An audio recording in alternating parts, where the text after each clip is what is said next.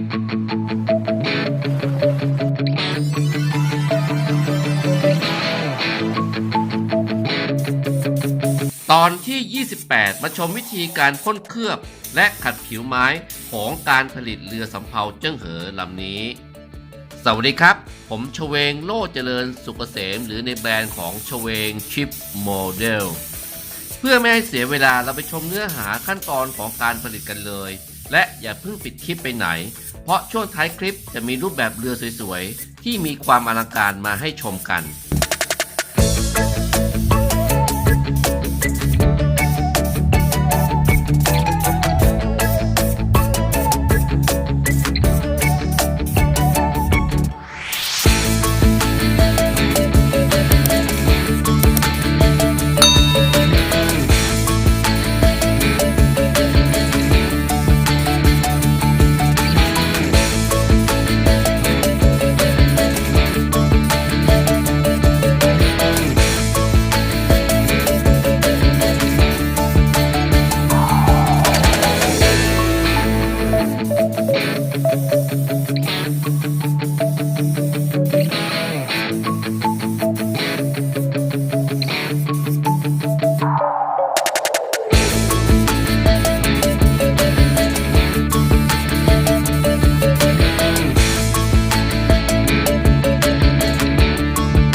คลิปถัดไปมาติดตามชมวิธีการติดตั้งอุปกรณ์บนพื้นดาดฟ้าของเรือจำลองลำนี้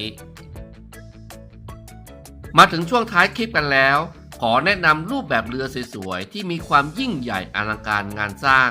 ที่เป็นเรือจากทุกประเทศทั่วโลกโดยการคัดสรรนำแบบเรือที่มีชื่อเสียงมีเกียรติประวัติที่ดีที่สุดของแต่ละประเทศมามอบให้กับท่านผู้ชมที่ชื่นชอบงานเรือโบราณโดยทางชเวงชิปโมเดลมีรูปแบบเรือที่สุดอลังการกว่า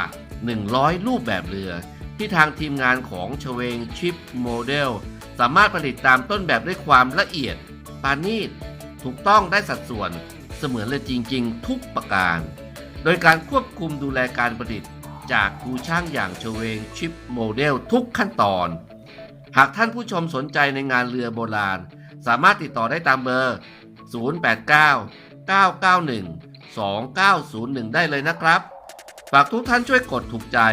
กดติดตามกดกระดิ่งให้ช่องเฉวงชิปโมเดลเพื่อเป็นพลังกำลังใจในการทำคลิปในครั้งต่อๆไปและชมคลิปถัดไปของช่องเฉวงชิปโมเดลด้วยนะครับสวัสดีครับ